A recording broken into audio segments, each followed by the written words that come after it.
Hello friends, എല്ലാവർക്കും പുതിയൊരു വീഡിയോയിലേക്ക് സ്വാഗതം. ഇന്ത്യയിലെ ആദ്യത്തെ ദയാമരണം സംഭവിച്ചിരിക്കുകയാണ്. ഹരീഷ് റാണ എന്ന പേരുള്ള 31 വയസ്സുള്ള ഒരു ചെറുപ്പക്കാരൻ. അദ്ദേഹത്തിന്റെ 13 വർഷം നീണ്ട ദുരിത ജീവിതം അവസാനിച്ച് ഈ ഭൂമിയോട് വിട പറഞ്ഞിരിക്കുകയാണ്. അതൊരു ദയാമരണമായിരുന്നു. സ്വാഭാവിക മരണം എന്ന് പറയാൻ പറ്റില്ല, ഒരു ദയാമരണമായിരുന്നു. അദ്ദേഹം UP സ്വദേശിയാണ്. ഘാസിയാബാദിലാണ് ജനിച്ചത്. 2013 അദ്ദേഹം പഠനത്തിന്റെ ഭാഗമായി ചണ്ഡീഗഡിലെ പഞ്ചാബ് സർവകലാശാലയിൽ താമസിച്ചുകൊണ്ടിരിക്കുന്ന സമയത്ത് പഞ്ചാബ് സർവകലാശാലയിൽ ബിടെക് ചെയ്തുകൊണ്ടിരിക്കുകയായിരുന്നു. അതിനടുത്ത് താമസിക്കുന്ന കെട്ടിടത്തിന്റെ 4ാം നിലയിൽ നിന്ന് അദ്ദേഹം താഴേക്ക് വീണു. ഒരു പൂർണ്ണമായ കോമ സ്റ്റേജിലേക്ക് അദ്ദേഹം പോയി. കഴിഞ്ഞ 13 വർഷമായിട്ട് അദ്ദേഹം കോമയിലായിരുന്നു. അദ്ദേഹത്തിന്റെ മാതാപിതാക്കളാണ് അദ്ദേഹത്തിനെ നോക്കിക്കൊണ്ടിരുന്നത്. ഈ 13 വർഷം കൊണ്ട് ഈ മാതാപിതാക്കൾ മനസ്സിലാക്കി തങ്ങളുടെ മകൻ ഇനി ഒരു സ്വാഭാവിക ജീവിതത്തിലേക്ക് തിരിച്ചു വരില്ല എന്ന് മനസ്സിലാക്കി. തങ്ങളുടെ കാലശേഷം മകന്റെ ജീവിതാവസ്ഥ എന്താവും, അവനെ ആര് നോക്കും എന്നൊക്കെ വിഷമിച്ച ആ മാതാപിതാക്കള് കോടതിയെ സമീപിച്ചു. ഇന്ത്യൻ നീതിന്യായ വ്യവസ്ഥയെ സമീപിച്ചു. തങ്ങളുടെ മകന് ദയാമരണം അനുവദിക്കണം എന്ന് പറഞ്ഞുകൊണ്ടാണ് അവര് കോടതിയെ സമീപിച്ചത്. ഇന്ത്യയിൽ ഇന്ന് വരെ ദയാവധം അംഗീകരിക്കപ്പെട്ടിട്ടില്ല. ദയാമരണം എന്ന് പറയുന്ന ഒരു സംഭവം നടന്നിട്ടേ ഇല്ല. ഒരുപാട് വർഷങ്ങൾ ആയിട്ട് ചർച്ച നടന്നുകൊണ്ടിരിക്കുന്ന കാര്യമാണ് ദയാമരണം അനുവദിക്കാമോ ഇല്ലയോ എന്നുള്ളത്. അത് സാമൂഹികപരമായിട്ട് ആളുകളെ എങ്ങനെ ബാധിക്കും, അത് മതപരമായിട്ട് ശരിയാണോ, അത് ദുരുപയോഗം ചെയ്യപ്പെടുമോ, അങ്ങനെയൊക്കെയുള്ള ഒരുപാട് ചർച്ചകൾ ഒരുപാട് വർഷങ്ങളായിട്ട് ഇവിടെ നടന്നുകൊണ്ടിരിക്കുന്നുണ്ടായിരുന്നു. അതുകൊണ്ട് തന്നെ ഇന്ന് വരെ ഒരു ഇന്ത്യൻ കോടതിയും അല്ലെങ്കിൽ ഇന്ത്യയിൽ ഇന്ന് വരെ ദയാമരണം സാധ്യമായിരുന്നില്ല. എന്തായാലും ഈ ഹരീഷ് റാണ എന്ന് പറയുന്ന വ്യക്തിക്കാണ് ആദ്യമായിട്ട് ഇന്ത്യൻ നീതിന്യായ വ്യവസ്ഥ ദയാമരണം അനുവദിക്കുന്നത്. അപ്പോൾ അദ്ദേഹത്തിന് ജീവൻ നിലനിർത്താൻ ആവശ്യമുള്ള ഉപകരണങ്ങളെല്ലാം വിച്ഛേദിച്ചുകൊണ്ട്, അല്ലെങ്കിൽ അദ്ദേഹത്തിന് ആവശ്യത്തിന് ഭക്ഷണം കിട്ടാൻ വേണ്ടി ഘടിപ്പിച്ചിരിക്കുന്ന ട്യൂബുകളെല്ലാം റിമൂവ് ചെയ്തുകൊണ്ട് അദ്ദേഹത്തിന് ഒരു മരണത്തിലേക്ക് നയിക്കാം എന്നുള്ള ഒരു വിധി കോടതി പുറപ്പെടുവിച്ചു. അതിനെ തുടർന്നിട്ട് അദ്ദേഹത്തിനെ ഡൽഹി എയിംസിലേക്ക് അടുത്ത ദിവസമാണ് മാറ്റിയത്. അതിന്റെ ഒരു വീഡിയോ നമ്മൾ ഈ അടുത്ത ദിവസം സോഷ്യൽ മീഡിയയിലൊക്കെ വളരെ വൈറലായിരുന്നു. सबको माफ करते हुए और सबसे माफी मांगते हुए उठ जाओ, ठीक है। അവരുടെ കുടുംബം വിശ്വസിക്കുന്ന ഒരു സന്യാസി സമൂഹം, ബ്രഹ്മകുമാരീസ് ആണെന്ന് തോന്നുന്നു, അതിന്റെ ഒരു സിസ്റ്റർ ഈ ഹരീഷ് റാണയ്ക്ക് ഒരു കുറി തൊട്ടു കൊടുക്കുന്നു. എന്നിട്ട് ഹരീഷ് റാണയോട് പതുക്കെ സംസാരിക്കുന്നു. നീ എല്ലാവരോടും ക്ഷമിക്കുക, നീ സമാധാനമായിരിക്കുക എന്നൊക്കെയുള്ള രീതിയിൽ സംസാരിക്കുന്ന ഒരു വീഡിയോ നമുക്ക് എത്ര ഒരു വിഷമത്തോടു കൂടി അത് കാണാൻ പറ്റുള്ളൂ എന്നുള്ളതാണ്. അത് കണ്ടിട്ടുള്ള ഓരോ വ്യക്തിയും മനസ്സ് വേദനിച്ചിട്ടുണ്ടാവും എന്നുള്ളതാണ്. ആ ഒരു വീഡിയോയില് അദ്ദേഹം കണ്ണനക്കുന്നതായിട്ട്, അദ്ദേഹം എന്തോ സംസാരിക്കാൻ ശ്രമിക്കുന്നത് പോലെ ചുണ്ടനക്കുന്നതായിട്ടും ഒക്കെ നമുക്ക് കാണാൻ സാധിക്കും. അതുകൊണ്ട് തന്നെ അതിന് ഒരുപാട് നെഗറ്റീവും പോസിറ്റീവും ആയിട്ടുള്ള കമന്റുകൾ വന്നിരുന്നു. എന്തിനാണ് ഒരു മനുഷ്യനെ ഇങ്ങനെ മരിക്കാൻ വിടുന്നത്? അച്ഛനും അമ്മയ്ക്കും പ്രായമായി നോക്കാൻ പറ്റില്ല എങ്കിൽ അവരെ ഏതെങ്കിലും സംഘടനയ്ക്ക് ഏറ്റെടുത്തൂടെ, അദ്ദേഹത്തിന്റെ ജീവൻ നിലനിർത്തിക്കൂടെ?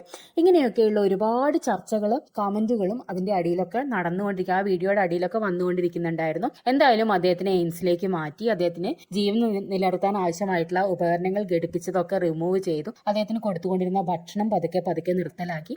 ഒരു വേദനയില്ലാത്ത മരണത്തിലേക്ക്, മരുന്നുകളിലൂടെ അല്ലെങ്കിൽ സെഡേഷനിലൂടെ ഒക്കെ ഒരു വേദനയില്ലാത്ത മരണത്തിലേക്ക് അദ്ദേഹത്തിനെ നയിച്ചു. അദ്ദേഹം ഈ ഭൂമിയിൽ നിന്ന് വിട പറഞ്ഞു പോയിരിക്കുകയാണ്. അങ്ങനെ ഇന്ത്യയിൽ ആദ്യത്തെ ദയാമരണം സംഭവിച്ചിരിക്കുകയാണ്. നമ്മളെപ്പോഴും ഈ ദയാവധം എന്ന് പറയുന്നത് ശരിയാണോ, അത് ആളുകളെ എത്രമാത്രം വിഷമിപ്പിക്കും, അതൊരു ശരിയായ രീതിയിൽ നടക്കുമോ, അല്ലെങ്കിൽ അത് ദുരുപയോഗം ചെയ്യുമോ എന്നൊക്കെയുള്ള ചർച്ചകൾ എത്രയോ കാലങ്ങളായിട്ട് നടന്നുകൊണ്ടിരിക്കുന്നതാണ്. ഈ ഒരു ദയാമരണത്തിനോട് ചേർത്ത് വായിക്കാൻ പറ്റുന്ന ഒരു ജീവിതമാണ് അരുണ ഷാൻബാഗ് എന്ന് പറയുന്ന ഒരു പെൺകുട്ടിയുടേത്. പലർക്കും അറിയുന്നുണ്ടായിരിക്കും അരുണ ഷാൻബാഗിനെ. അരുണ കർണാടകയിലെ ഷിമോഗയിൽ ജനിച്ചു വളർന്ന ഒരു പെൺകുട്ടിയായിരുന്നു. നേഴ്സിംഗ് പൂർത്തിയാക്കി. അപ്പൊ അരുണയുടെ സഹോദരി മുംബൈയിലായിരുന്നു ജീവിച്ചിരുന്നത്. അവരവിടെ ഒരു പശുവിനെയൊക്കെ വളർത്തി പാലൊക്കെ, വാർലി എന്ന് പറയുന്ന സ്ഥലത്ത് പാലൊക്കെ വിറ്റ് ജീവിക്കുന്ന വളരെ പാവപ്പെട്ട ഒരു സ്ത്രീയായിരുന്നു ഈ പെൺകുട്ടി. അതേ ഒരു സാധാരണ കുടുംബത്തിൽ നിന്ന് വന്ന ഒരു നഴ്സിംഗ് പഠനം പൂർത്തിയാക്കിയ ഒരു നല്ല പെൺകുട്ടിയായിരുന്നു. അപ്പോൾ ഈ കുട്ടി മുംബൈയിൽ പോയിട്ട് ഒരു ജോലിക്ക്, ഒരു ഹോസ്പിറ്റലിൽ നേഴ്സായിട്ട് ജോലിക്ക് കയറുന്നു.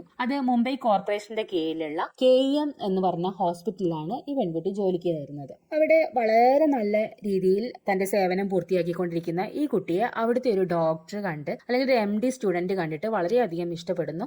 ഈ പെൺകുട്ടിയെ വിവാഹം കഴിക്കാം എന്ന് അദ്ദേഹം തീരുമാനിക്കുന്നു. അദ്ദേഹത്തിന്റെ പേര് സന്ദീപ് സർദേശായി എന്നായിരുന്നു. ഇവരുടെ വിവാഹം തീരുമാനിക്കുന്നു. അങ്ങനെ ഇരിക്കുന്ന സമയത്ത് ഈ പെൺകുട്ടിക്ക് അവിടെ തന്നെയുള്ള, അവിടുത്തെ ഒരു വാർഡ് ബോയ് എന്നൊക്കെ പറയുന്ന, അല്ലെങ്കിൽ അറ്റൻഡർ എന്നൊക്കെ നമ്മൾ പറയുന്ന ഒരു പോസ്റ്റിലുണ്ടായിരുന്ന വ്യക്തി സോഹൻലാൽ വാത്മീകി എന്ന് പറയുന്ന ഒരു വ്യക്തിയോട് ഈ പെൺകുട്ടിക്ക് ചില പ്രശ്നങ്ങൾ ഉണ്ടായിരുന്നു. ആ സോഹൻലാൽ വാത്മീകി അവിടെ ചെയ്യുന്ന ചില കാര്യങ്ങളിലൊക്കെ ഈ പെൺകുട്ടി മാനേജ്മെന്റിന് കംപ്ലൈന്റ് കൊടുക്കുക അങ്ങനെയൊക്കെ ചെയ്തിരുന്നു. സോഹൻലാൽ വാത്മീകിക്ക് ഈ അരുണയോട് വളരെയധികം ദേഷ്യമുണ്ടായിരുന്നു.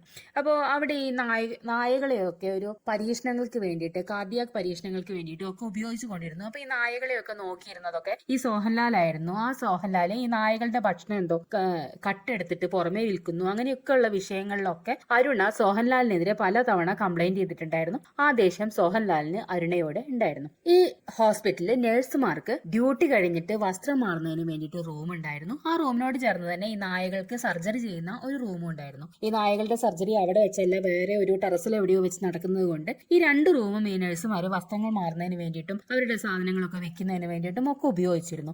അങ്ങനെ ആ റൂമില് ഇന്ന സമയത്ത് ഡ്യൂട്ടി കഴിഞ്ഞ് ഈ അരുണ എന്ന് പറയുന്ന സിസ്റ്റർ വരും എന്നറിയുന്ന സോഹൻലാല് ഈ റൂമില് ഒളിച്ചിരിക്കുന്നു. അദ്ദേഹത്തിന്റെ കയ്യിൽ നായയെ പൂട്ടുന്ന ഒരു തൊടലും ഉണ്ടായിരുന്നു. അങ്ങനെ അദ്ദേഹം ഇരുട്ടിന്റെ മറവിൽ ഒളിച്ചിരിക്കുന്നു. 1973 ഈ സംഭവം. ഒരു ദിവസം വൈകുന്നേരം ഏകദേശം 5 മണിയൊക്കെ ആകുമ്പോഴാണ് അരുണ ഡ്യൂട്ടി കഴിഞ്ഞിറങ്ങുന്നത്. അങ്ങനെ അരുണ ആ റൂമിൽ പോയി ഡ്രസ്സ് മാറാൻ വേണ്ടി റൂമിലേക്ക് ചെല്ലുന്നു. അപ്പൊ സോഹൻലാൽ റൂം അടച്ച ശേഷം ഇരുട്ടിന്റെ മറവിൽ ഈ അരുണയെ ഉപദ്രവിക്കുന്നു, അല്ലെങ്കിൽ ആക്രമിക്കും. ക്രൂരമായിട്ട് ബലാത്സംഗം ചെയ്യുന്നുണ്ട്. അടിച്ചു വീഴ്ത്തി അതിനുശേഷം ബലാത്സംഗം ചെയ്യുന്നു. ഈ പെൺകുട്ടി വളരെ ഉച്ചത്തിൽ നിലവിളിക്കാൻ ശ്രമിച്ചപ്പോൾ അദ്ദേഹത്തിന്റെ കയ്യിലുള്ള നായത്തൊടൽ ഉപയോഗിച്ചിട്ട്, നായെ കെട്ടുന്ന ചങ്ങല ഉപയോഗിച്ചിട്ട് ഈ അരുണയുടെ കഴുത്ത് മുറുക്കുന്നു. എന്നിട്ട് ഈ ക്രൂരനായ വ്യക്തി അതിക്രൂരമായിട്ട് ഈ പെൺകുട്ടിയെ ബലാത്സംഗം ചെയ്യുന്നു. അതിനുശേഷം ആ റൂം അടച്ച് അദ്ദേഹം പുറത്തു പോകുന്നു. പിറ്റേ ദിവസം രാവിലെ റൂം ക്ലീൻ ചെയ്യാൻ വന്ന മറ്റൊരു വാർഡ് ബോയ് ആണ് അരുണ ആക്രമിക്കപ്പെട്ട് കിടക്കുന്നത് കാണുന്നത്. അങ്ങനെ ആ ഹോസ്പിറ്റലിലെ എല്ലാവരും അവിടെ എത്തുന്നു. അരുണയെ മെഡിക്കൽ കെയറിന് വേണ്ടിയിട്ട് മാറ്റുന്നു. അന്ന് മുതൽ നീണ്ട വർഷങ്ങൾ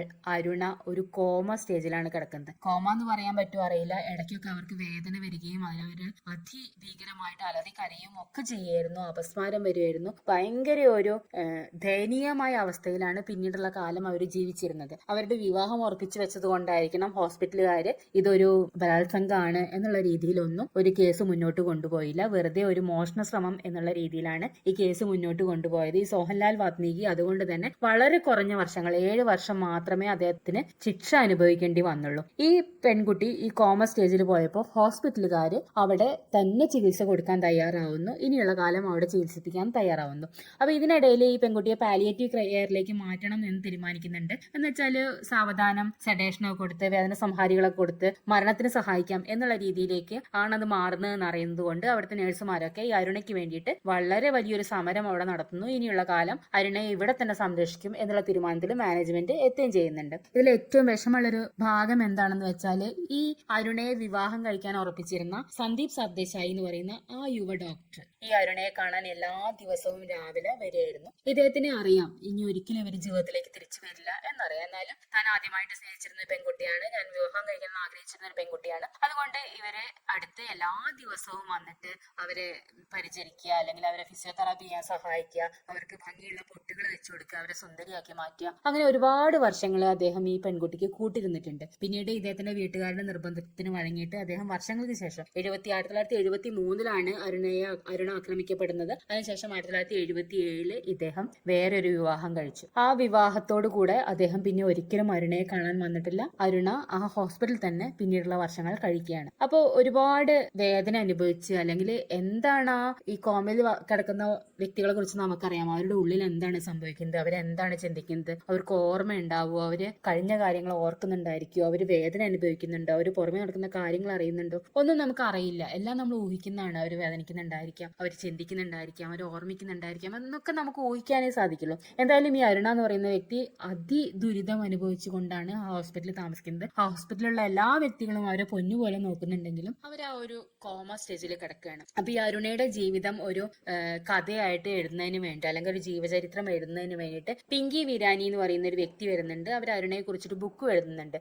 ഈ അരുണയുടെ ജീവിതം അടുത്ത് കണ്ടിട്ടുള്ള വ്യക്തിയാണ് പിങ്കി. അവർക്കത് വളരെ ഒരു വിഷമമുണ്ടാക്കുന്ന, ഒരു ട്രോമ ഉണ്ടാക്കുന്ന കാര്യമായിരുന്നു. അവർ ഈ ബുക്ക് എഴുതിയതിന് ശേഷം കോടതിയെ സമീപിച്ചിട്ടുണ്ട്. ഈ പറയുന്ന അരുണയ്ക്ക് ദയാവധം അനുവദിക്കണം എന്നാവശ്യപ്പെട്ടുകൊണ്ട് അവരൊരു വലിയ നിയമ യുദ്ധം തന്നെ നടത്തി. പക്ഷെ ഇന്ത്യൻ നീതിന്യായ വ്യവസ്ഥയിൽ അന്ന് വരെ ദയാവധം എന്നൊരു വാക്കേ ഉണ്ടായിരുന്നില്ല. അതിന് അവർ തയ്യാറായിട്ടും ഉണ്ടായിരുന്നില്ല. അതുകൊണ്ട് തന്നെ ഈ അരുണയ്ക്ക് അങ്ങനെ ഒരു നീതി കിട്ടിയില്ല. ദയാവധം അനുവദിക്കാം, അല്ലെങ്കിൽ ഒരു ദയാമരണം അനുവദിക്കാം എന്നുള്ള ഒരു നീതി കിട്ടിയില്ല എന്നുള്ളതാണ്. എന്തായാലും അവരവരുടെ ആ ദുരിത ജീവിതം 1-2 വർഷമൊന്നും അല്ല അനുഭവിച്ചത്. നീണ്ട 43 വർഷമാണ് അവർ ആ കോമ സ്റ്റേജിൽ കടന്നിട്ടുള്ളത്. ഈ പറയുന്ന വ്യക്തിയെ 43 വർഷം ഈ ദുരിത ജീവിതത്തിലേക്ക് തള്ളിവിട്ട ഈ സോഹൻലാൽ വാത്മീകി എന്ന് പറയുന്ന വ്യക്തിക്ക് കിട്ടിയത് വെറും 7 വർഷം നീണ്ട ഒരു തടവ് ജീവിതം മാത്രമാണ്. അയാൾ പിന്നീട് പുറത്തിറങ്ങി, ശിക്ഷ കഴിഞ്ഞ് പുറത്തിറങ്ങി. അയാൾ എവിടെയാണെന്ന് പോലും ആർക്കും അറിയില്ലായിരുന്നു. അത്രയും ക്രൂരനായ ഒരു വ്യക്തി വീണ്ടും ഈ സമൂഹത്തിൽ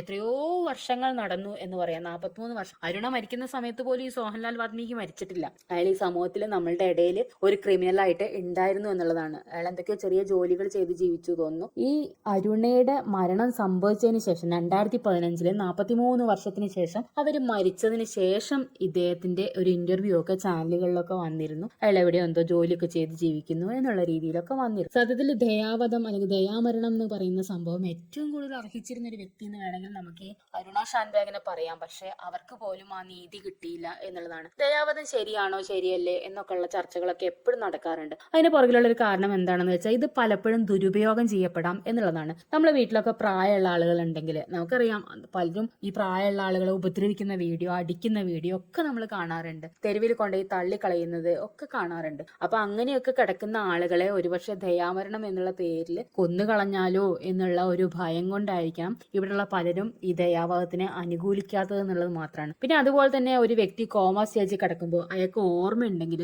അയാളുടെ ഉള്ളിൽ ഓർമ്മയുണ്ടെങ്കിൽ അയാൾ ചിലപ്പോൾ ഭയപ്പെട്ട് ഇവിടെ ദയാമരണം അനുവദിക്കുന്നുണ്ടെങ്കിൽ അയാൾ ചിലപ്പോൾ ഒരു ഭയപ്പെട്ട് ജീവിക്കുന്ന അവസ്ഥ വരാം. എന്റെ പ്രിയപ്പെട്ടവരെ എപ്പോഴാണെങ്കിലും എനിക്കൊരു ദയാമരണം തന്നുകൂടെ, തരുമോ എന്നൊക്കെ പേടിച്ച് ജീവിക്കുന്ന ഒരു അവസ്ഥ. അങ്ങനെ ഒരുപാട് സാമൂഹിക പ്രശ്നങ്ങൾ ഇതിന്റെ പുറകിലുണ്ട്. അതുകൊണ്ടാണ് ഇന്ന് വരെ ഈ ദയാമരണം എന്ന് പറയുന്ന ഒരു അവസ്ഥ സമ്മതിച്ചു തരാത്തത്, കോടതി സമ്മതിച്ചു തരാത്തത്, ഇന്ത്യയിലെ നീതിന്യായ വ്യവസ്ഥ സമ്മതിച്ച് തരാത്തതെന്നേ പറയാൻ പറ്റുള്ളൂ. എന്തായാലും ഈ പറയുന്ന ഹരീഷ് റാണ ഈ ഭൂമിയിലെ 13 വർഷം നീണ്ട ദുരിത ജീവിതം അവസാനിച്ച് നമ്മളെ വിട്ടുപോയിരിക്കുകയാണ്. അദ്ദേഹത്തിന്റെ ആത്മാവിന് വേണ്ടി പ്രാർത്ഥിക്കാന്ന് മാത്രമേ പറയാനുള്ളൂ. ഇത് ശരിയാണോ തെറ്റാണോ എന്നൊന്നും നമുക്കറിയില്ല. പക്ഷെ നമ്മൾ അരുണയുടെ കാര്യം ആലോചിക്കുമ്പോൾ 43 വർഷം അങ്ങനത്തെ ഒരു അവസ്ഥയിൽ കിടക്കുന്നതിനേക്കാട്ടിലും എന്തുകൊണ്ടും അങ്ങനത്തെ ഒരു ദയാമരണം അർഹിക്കുന്നതല്ലേ എന്നേ പറയാൻ പറ്റുള്ളൂ. ചിലപ്പോൾ ഈ ഹരീഷ് റാണ എന്ന് പറയുന്ന വ്യക്തിയും ഇതേപോലെ വർഷങ്ങളോളം കഴിയുന്നുണ്ടായിരിക്കാം. ഇതിന്റെ ശരിയും തെറ്റും ഒന്നും നമുക്ക് പറയാൻ സാധിക്കില്ല. ഇപ്പൊ ഈ ഒരു വ്യക്തിയുടെ സ്വന്തം മാതാപിതാക്കൾ തന്നെയാണ് ഇതിനു വേണ്ടിയിട്ട് കേസുമായിട്ട് മുന്നോട്ട് പോയിട്ടുള്ളത്. അതുകൊണ്ട് നമുക്കതിനെ കുറിച്ച് ഒന്നും പറയാൻ സാധിക്കില്ല എന്നുള്ളതാണ്. നമ്മളുടെ ഒരു സാധാരണ യുക്തി വെച്ചിട്ടോ ഒന്നും നമുക്കിതിനെ ഒന്നും വിലയിരുത്താനോ ശരിയായി തെറ്റായി എന്നൊന്നും പറയാൻ സാധിക്കില്ല എന്നുള്ളതാണ്. ആർക്കും ഇങ്ങനത്തെ ഒരു അവസ്ഥയൊന്നും വരാതിരിക്കട്ടെ, എല്ലാവരും ആരോഗ്യത്തോടെ ഇരിക്കട്ടെ എന്നൊക്കെ നമുക്ക് പ്രാർത്ഥിക്കാൻ സാധിക്കുള്ളൂ. എല്ലാവർക്കും നന്ദി.